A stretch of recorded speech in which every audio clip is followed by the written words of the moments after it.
E volta o cão adormecido com suas orelhas tão fartas, com seu osso ruído, o rabo entre as patas, né? E lá vamos nós. A OMS revela detalhes da nova variante, a nova cepa do coronavírus, batizada de Aedes, né? Olha só que coisa impressionante. Você não aguenta mais ouvir essa história? Covid-19, isso aqui surgiu no final de 2019. Estamos caminhando para o final de 2023, ninguém aguenta mais essa história. Mas adivinha só, tem até instituição brasileira, universidade aqui, aconselhando a volta do uso de máscaras por conta do Covid-19. Você aguenta essa história? Vamos dar uma olhada aqui então nessa nova cepa do coronavírus, se ela é realmente perigosa. Vamos ver o que já temos de informação aí a esse respeito. Não se esqueça, deixe o seu like e o seu comentário aqui neste vídeo. Se inscreva no meu canal se você ainda não for inscrito. Considere se tornar membro patrocinador do meu canal com valores a partir de R$ 1,99 por mês. Você vai me ajudar bastante, pode ter certeza disso, né?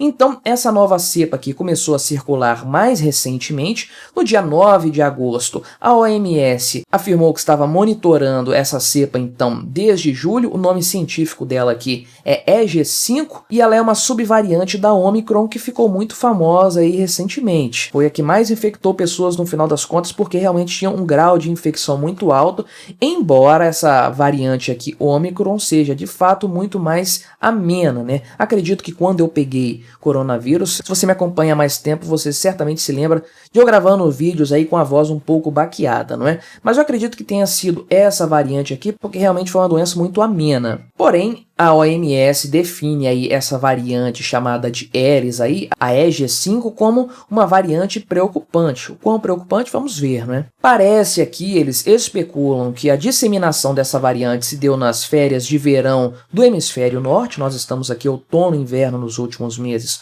O hemisfério norte está na temporada mais quente, né? Então tem uma circulação de pessoas muito maior. O número de viagens este ano foi superior aos anos anteriores. A gente sabe que essa indústria do turismo está se recuperando ainda. O ano passado, beleza, ela já estava um pouco recuperada, porém, como estava no início da guerra da Ucrânia, o pessoal estava muito temeroso de viajar pela Europa, pelo hemisfério norte, né?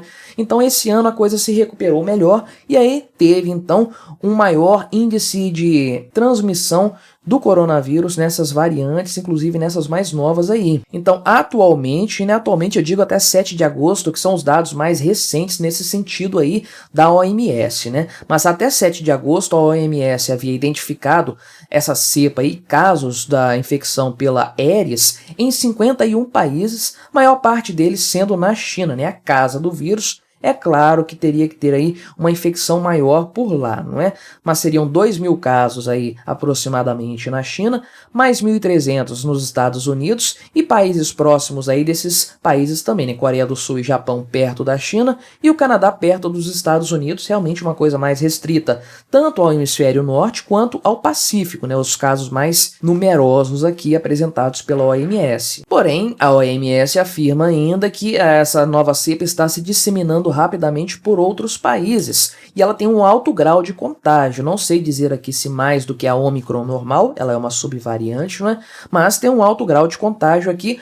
Porém, ao que tudo indica, conforme tem sido monitorado por essa agência globalista aí de saúde, o impacto, né, a gravidade do Covid-19 nessa nova cepa, nessa nova variante, não aumentou muito. Então está uma coisa muito branda ainda, no final das contas, aquela variante que já é dominante na população mundial e que não causa grandes transtornos, mais uma gripe de uma forma geral, não é? E aí é o que conclui a OMS analisando o que já se tem desse caso até o momento, continuam averiguando naturalmente, né? A Aedes pode causar um aumento na incidência de casos, não na gravidade dos casos, né? E se tornar dominante em alguns países ou até mesmo globalmente, ou seja, se tornar a variante do momento aí a dominar o cenário do Covid-19 até que apareça outra variante aí, tome o seu lugar no futuro, que é o que acontece com essas doenças que se tornam endêmicas, né? Que acabam se espalhando mundialmente e coabitando aí com o ser humano, por assim dizer, de uma forma menos drástica, causando menos mortes, menos transtornos, que é o que acontece com a gripe e na maior parte dos casos todo mundo já está habituado a conviver com a gripe, a se infectar de vez em quando e tudo mais. Pessoas que realmente têm algum problema com a gripe são a minoria da minoria, felizmente. Isso não impede, contudo, né, a baixa capacidade de causar transtornos dessas novas variantes do Covid-19. Nada disso impede que órgãos brasileiros, aí, especialmente esse povo de universidades públicas, né, por algum motivo, sabe-se lá qual, mas isso não impede que esse pessoal comece a recomendar aquelas coisas de novo que ninguém aguenta mais. Isolamento social, máscaras, né? Hoje em dia parece que já não é pecado mais, já não é crime inafiançável você questionar a utilidade e a eficiência das máscaras para evitar contágio de coronavírus, né? Eu acredito, não tenho certeza de que não é crime mais falar isso, né? Mas não vou botar minha mão no fogo por isso. Mas o pessoal da UFRJ, mais especificamente aqui do Núcleo de Enfrentamento e Estudos em Doenças Infecciosas Emergentes e Reemergentes, olha só que maravilha, né? O NEEDR da UFRJ, eles divulgaram na quarta-feira desta semana, estou gravando isso aqui na noite do sábado, dizendo o seguinte, recomendando que fossem usados novamente máscaras em locais fechados em aglomerações também, olha que coisa. E aí eles tomam por base o aumento do número de casos em vários países aí, e também no Brasil, para embasar essa sua recomendação. Olha só o que eles escreveram aqui. Diante da constatação de aumento moderado e progressivo de casos positivos diagnosticados no centro de triagem, blá blá blá blá blá blá blá, e da preocupação com uma nova onda de Covid-19, fato já constatado em outros países, olha só, meu amigo, né? Vou dar uma pausa aqui nesse texto. Eu li o que a OMS estava falando, a gente viu na outra reportagem da revista Oeste, essa que eu tô vendo no Antagonista. A gente olhou lá, não falou-se em momento algum de uma nova onda de Covid-19. Não foi levantado isso aqui em momento algum. Eu acredito que essa terminologia, inclusive, já esteja em desuso, né? Me corrija se eu estiver errado, mas eu acho que, sei lá, depois da quinta onda, pararam de contar. Mas prosseguindo aqui, julgamos prudente alertar ao corpo social da universidade e recomendar o uso adequado de máscaras em ambientes fechados e em contextos de aglomeração humana, assim como higienização frequente das mãos.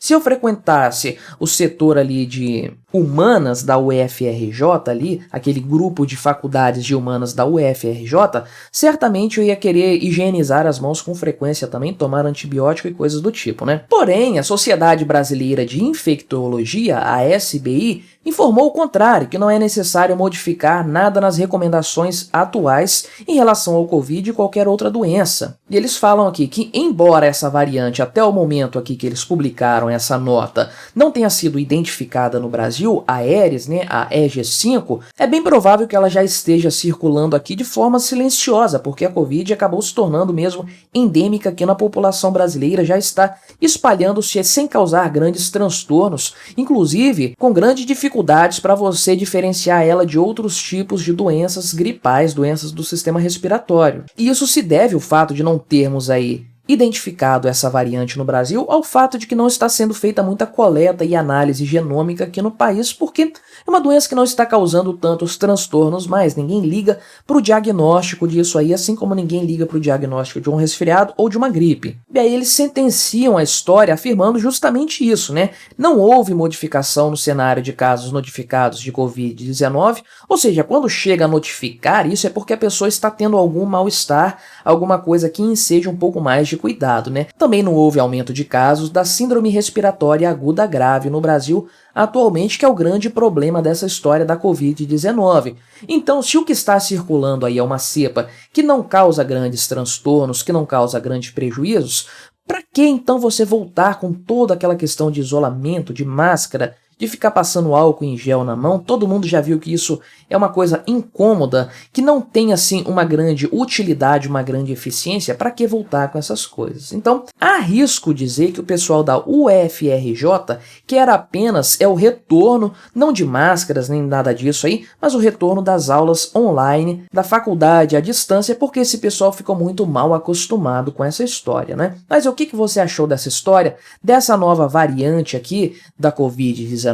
Você está preocupado com isso? Você vai voltar a usar máscaras? Colabore com o nosso debate, se inscreva no meu canal se você ainda não for inscrito e até a próxima.